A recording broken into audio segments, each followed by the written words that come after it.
사울 왕의 교만 때문에 백성의 마음은 이미 사울 왕의 뜻을 따르지 않고 떠납니다. 다윗에게 집중되어 있을 때에 사울 왕의 시기라고 하는 것은 최고에 달했고, 다윗은 가장 위험한 삶을 살게 됩니다. 권력과 재물에는 부자도 없고 형제도 없고, 다윗은 사울 왕의 사위였었어요. 그런데도 불구하고 사울 왕은 다윗의 생명을 죽이기 위해서 얼마나 많이 쫓아다녔는지 모르죠. 이미 사무엘상 13장에 제사장이 하나님 앞에 제사를 드려야 되는데 임금이 됐다고 사울 왕이 하나님 앞에 제물을 드리고 제사장 역할을 했을 때에 사무엘 선지자가 와가지고 왕이 왜 제사장이 할 것을 자기가 했느냐, 이미 하나님이 사무엘 선지자를 통해서 사울 왕의 권한이 이미 이양됐습니다. 그게 사무엘상 13장에 나오죠.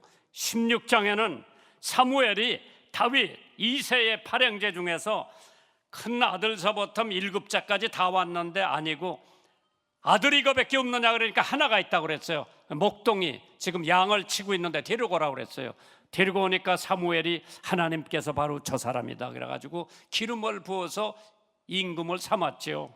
그게 사무엘상 16장에 나오는데 오늘 본문은 22장입니다. 20장에 벌써 도망가죠. 21장에 도망가죠. 22장에 다윗이 아둘람 동굴로 가 숨게 됩니다. 오늘 그 얘기죠. 정치보복은 현대 정치의 산물이 아닙니다. 벌써 오래전부터 실천되고 있었던 것이 고질적인 인간 형태의 질투, 시기, 음모, 모략, 중상 등이 있었던 까닭에 그때나 지금이나 정치보복이라고 하는 것은 따라다니게 마련이죠. 사울 왕의 폭정으로 인해서 이스라엘 민심은 이미 동요가 되어서 사울 왕에게서 떠나고 있을 때에 그 후계자 다윗 왕과 그 집안 전체가 보복을 가해지자 다윗 왕은 아둘람 동굴로 가 숨습니다. 도망갔죠. 아둘람이라고 하는 뜻은 백성의 공이라고 하는 뜻이요, 참 신기하죠. 사울 왕을 피해서 아둘람 동굴에 들어가서 숨어 있는데 그 아둘람이라고 하는 뜻은 백성의 공의, 백성의 정의라고 하는 뜻이 있다고 그랬죠. 창세기 38장 1절에 보면 그 후에 유다가 자기 형제에게 내려가서 아둘람 사람 히라에게로 나갔다고 그랬어요. 거기는 히브론에서 북서쪽으로 한 16km 떨어진 곳인데 피난 생활하기에 가장 적합한 곳이라고 그랬어요. 난 6.25 때 우리는 가난하니까 부산 제주도까지 못 갔어요. 여기서 수원에서 산 하나 넘어서, 그때는 영통이죠. 우리 사촌 누님이 거기 살기 때문에 거기 가서 있는데 인민군이 벌써 내려온 거예요. 거기는 피난 가는데 그렇게 요새가 아니에요. 그러나 아둘람 굴은 피난하기 가장 좋은 곳이래요. 사실 아프리카 같은 데 정치보복은 한 부족을 완전히 말살시키죠. 투시 아프리카 나라에서 100만 명이나 죽였어요. 우리나라 이조 때도 보면 한 가족의 씨까지 없애버리는 정치보복이 흔히 있었다고 우리는 생각을 하죠. 대원군 때도 아마 정치보복에 한 몫을 했을 거예요. 그러나 서양사회 가장 정치보복이 심했던 때가 언제냐? 네로 황제 때예요. 로마는 세계를 통해서 가는 모든 길은 로마를 통해라고 그랬던데 그렇게 발전되고 경제, 문화, 종교 뭐 다 발전된 로마의 황제 네로가 얼마나 난폭했느냐고 할 것 같으면은 가장 포악했고 기독교 역사를 피로 물들인 사람이 바로 네로 황제였었죠. 그의 형제를 다 죽였고 신하의 아내를 간통했고 경비에게 누명을 씌워 증기찜으로 죽였고 모후를 난도질했고 재혼한 왕비를 발로 차 죽였고 그 사이에서 난 왕자들을 다 받아 물속에 넣어서 죽였습니다. 충성된 장군들을 다 독살했고 나가서 자기의 예술적 천분을 발휘한다고 하면서 로마 시가지에 불을 질렀어요. 그때 로마 시가지에 수원에 팔달구, 영통구 5개가 있어요. 로마는 14군데가 있었어요. 14군데. 그 중에 10군데를 불로 다 질러버렸어요. 그러면서 참 백성들이 불길에 휩싸여 고통스럽게 죽어가는 것을 구경하면서 네로는 술을 마시고 있었어요. 로마의 대화재로 시민들의 분노가 폭발하니까 네로 황제는 기독교인에게 누명을 씌워서 기독교인을 학살하기 시작합니다. 그래서 기독교인들을 원형극장에서 굶어 죽인 사자들에게 던져 사자의 밥을 되게 했고 십자가 처형 등을 대학살을 자행했습니다. 그 학정에 못 이겨 암살을 계획했던 200명 있었어요. 이게 탄로가 났죠. 그 사람들을 다 몰살해버렸어요. 이때의 로마의 가장 존경받고 있던 철학자가 세네카였었어요. 그 사람도 죽었어. 이러한 최대 폭군이자 악인으로 네로에게도 최후가 왔죠. 밀란이 일어났고 스페인 군대가 쳐들어왔습니다. 그때 로마 군대도 스페인 군대하고 합세해서 네로를 치기 시작했어요. 네로가 도망가지 말라고. 충신들이 스페인 사람들한테 개죽음을 하는 것보다 자결을 하라고 그랬어. 근데 말 안 들어. 그래서 신하 하나가 네로의 칼을 뽑아가지고 네로의 손하고 자기 손하고 해서 네로를 죽였어요. 그 비겁했던 스스로 목숨을 끊지 못하자 보다 못한 신하가 칼을 쥐인 네로의 손을 함께 쥐고 황제의 목을 찌르니 네로의 피를 쏟으며 세상을 떠납니다. 그가 추후 68년 AD 68년 6월 9일이죠. 그가 31세 때에 황제의 위에 오른 지 14년 만에 죽었습니다. 그는 자기가 행한 많은 악행과 죄의 값으로 공의의 하나님께 심판을 받으면서 세상을 마감합니다. 사울 왕의 보복이 두려워서 도망친 다윗 왕의 행동을 한번 보세요. 사울 왕에게 죽을까 봐 미친 짓을 했죠. 침을 질질 흘리면서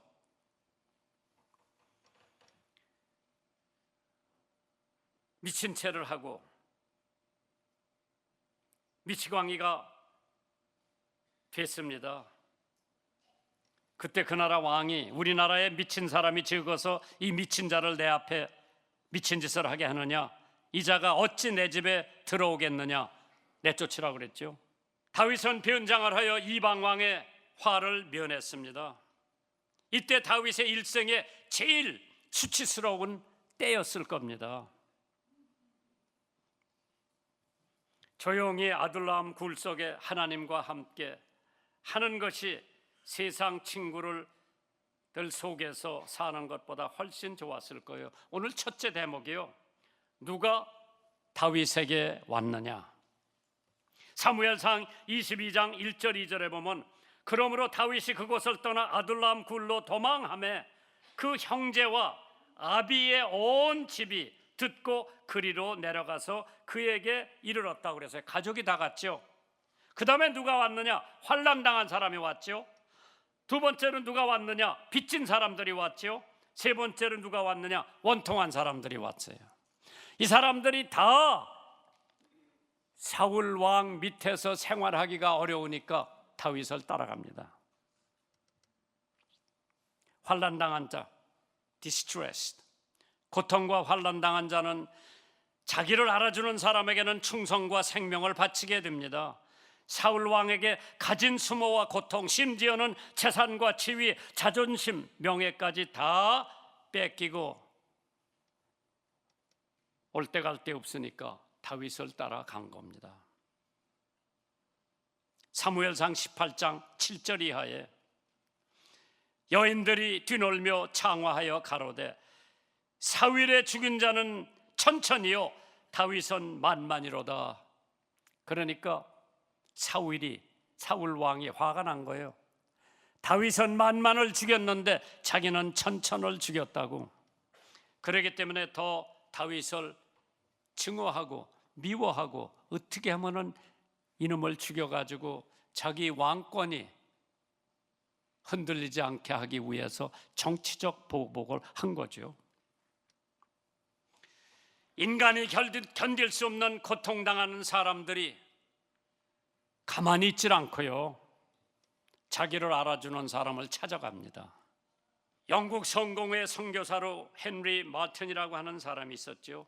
1805년 인도 회사와 함께 인도를 갔습니다. 그는 많은 일을 하고 새 선교지로 페르시아를 택했어요. 페르시아를 가려고 할 때 많은 사람들이 인도의 폭염도 무섭지만은 그곳은 더 무서운 곳이어서 못 견딜 테니까 가지 말라고 권면을 합니다. 그때 헨리 마틴이 뭐라고 그러는 거 아니에요? 그렇게 어려우면 순교하면 되지 않아?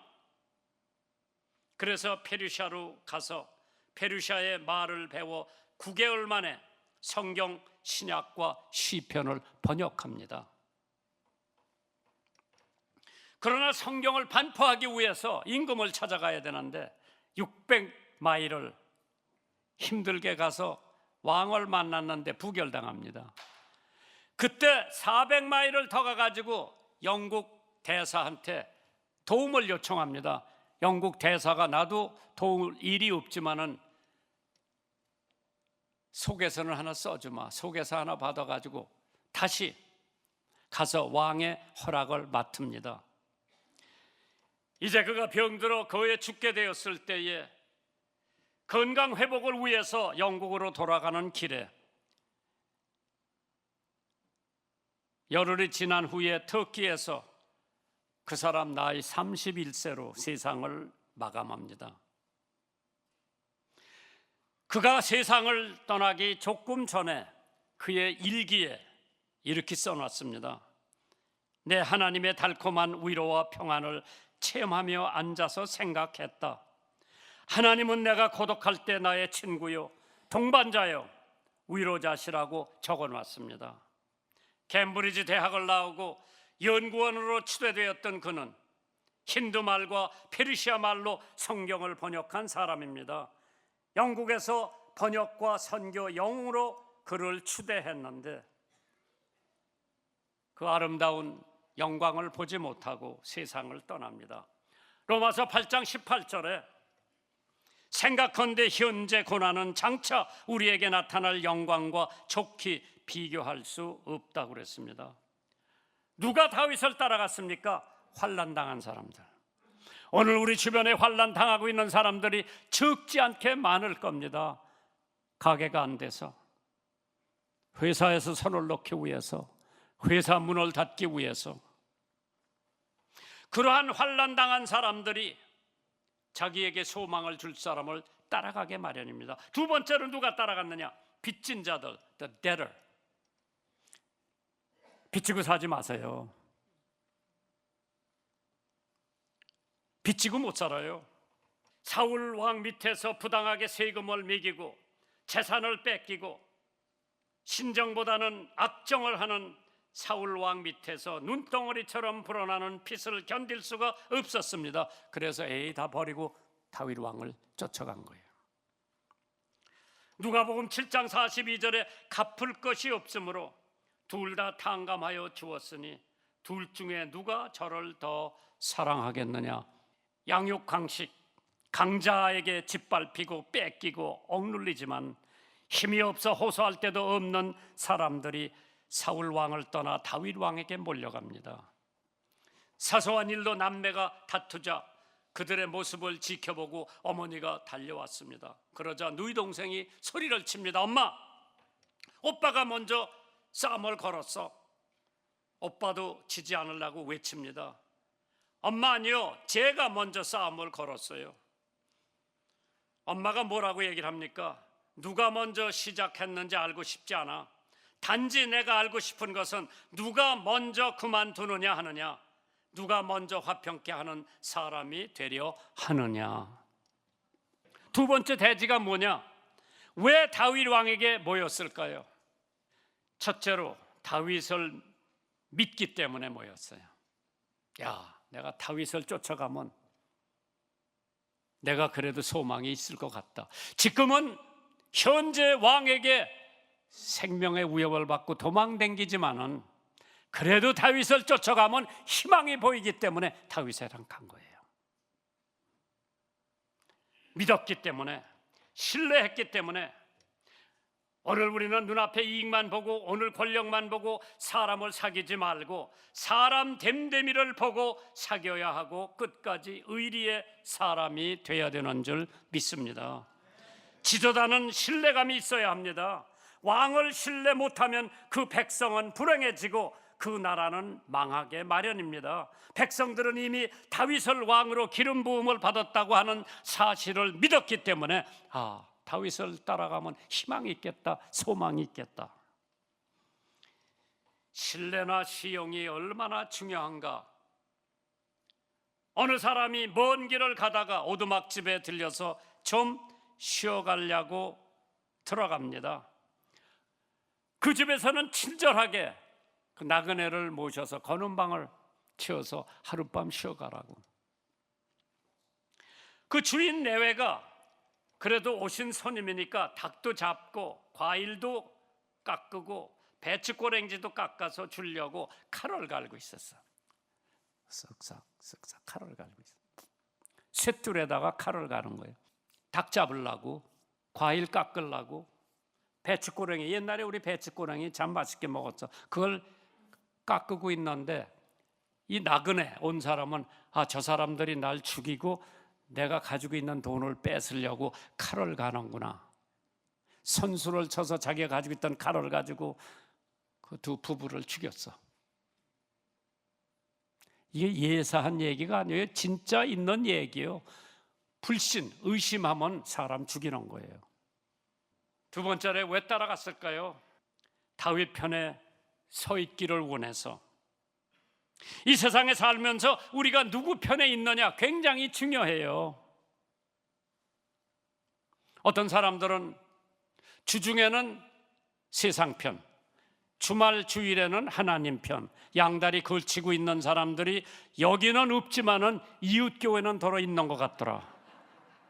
양다리 걸치지 마세요. 아예 세상이 좋으면 가 그래. 그러나 결과는 지옥 간다는 거 잊지 마세요. 하나님 편에 서려면 월요일날, 화요일날, 수요일날, 목요일날, 금요일날, 토요일 다 하나님 편에 서. 미국 남북 전쟁 때 유니폼이 똑같아요? 달라요? 색깔이 달라.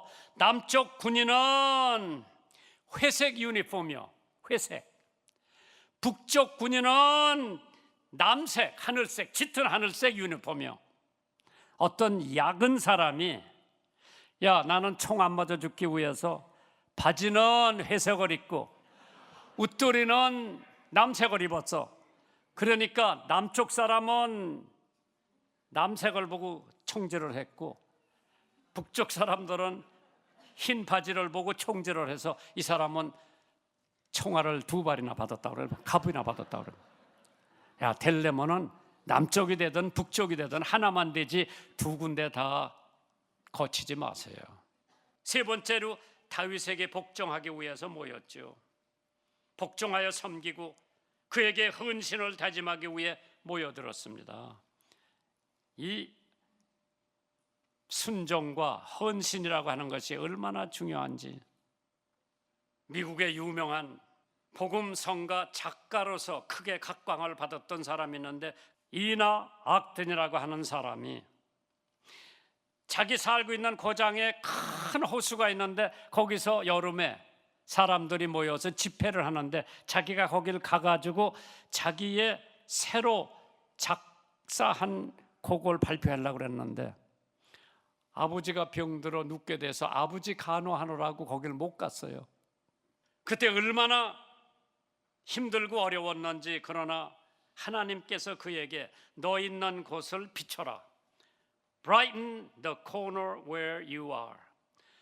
그 말씀을 듣고 복음성가를 써서 3천만 부를 팔렸고 일약 복음성가 작가로 크게 각광을 받았던 사람이 이나 악든이라고 하는 여사예요. 자기가 가서 발표하려고 그랬는데 못 가니까 얼마나 좌절하고 실망했는지. 그러나 하나님께서는 병들어 누워있는 아버지를 병간호하라고 이곳에서, 하나님께서 하신 말씀이에요. 이곳에서, 너 있는 곳에서 비추라고 그랬어요. Brighten the corner where you are. 로마서 5장 3절에 다만 이뿐 아니라 우리가 환난 중에도 즐거워하나니 이는 환난은 인내를, 인내는 연단을, 연단은 소망을 이루는 줄 알으라고 그랬어요. 지금 어렵다고 포기하지 마세요. 지금 어렵다고 불평하지 마세요. 조금만 참으세요. 이 코로나 지나갑니다. 그럼 새로운 날이 반드시 올 거예요. 마지막으로 다윗은 그들에게 무엇이 됐습니까? 사무엘상 22장 2절에 환난 당하는 모든 자와 빚진 자와 마음이 원통한 자가 다 그에게로 모였고 그는 장관이 됐다고 그랬어. 말이 장관이지 이 양반은 이미 왕이 된 사람이에요. 지도자가 됐다는 얘기예요. 우리를 인도하는 지도자가 있어야 돼요. 회사에도 가정에도. 부부가 싸우면 애들이 누구 말에 장단을 맞춰야 되는지 모르기 때문에 그냥 한 사람, 아버지, 엄마, 그 말이라면 의의가 없어야 돼. 토를 달지 말아야 돼, 애들이. 그렇기 때문에 저 찬송가에 보면 선한 목자 되신 우리 주 항상 인도하시고 일찍 주의 뜻을 따라 살아가게 하시고, 선한 목자, 우리에게는 지도자가 있으시죠. 그 다윗은 인도자만 되는 것이 아니라 보호를 해준다 그래서 보호자가 됐죠. 그러니까 따르게 마련이죠. 세 번째로 다윗을 따르는 사람에게는 반드시 보상이 있다고 그랬어요. 이사야서 53장 12절에 이러므로 내가 그로 존귀한 자와 함께 분깃을 나눈다고 그랬죠. 몫을 나눈다고 그랬어. 그 다음에 탈취한 것을 나누게 한다고 그랬어요. 아프간에서 391명이 요 얼마 전에 왔어요. 우리 방송국을 통해서 먹을 거, 입을 거, 뭐 약 뭐 다 갖다 줬는데 거기 관리하는 사람이 한 달밖에 안 지났는데 벌써 사람들 다 잊어버렸고 보내주는 사람이 하나도 없다고 그러더라고. 우리 돈이 조금 남았어. 그 사람들 도와주라고. 그거 뭐 필요한가 보라고 그랬어. 그래서 충청도에서 사과가 잘 난다고 그러더라고. 어저께 그저께 사과 100박스하고 뭐 포도도 보내고 뭐 옷도 보내고 뭐 우유도 보내고 뭐 다 보냈다고 그러더라고. 거기서 관리하는 사람이 극동방송은 어떻게 잊어버리지도 않고 이렇게 계속 도와주느냐.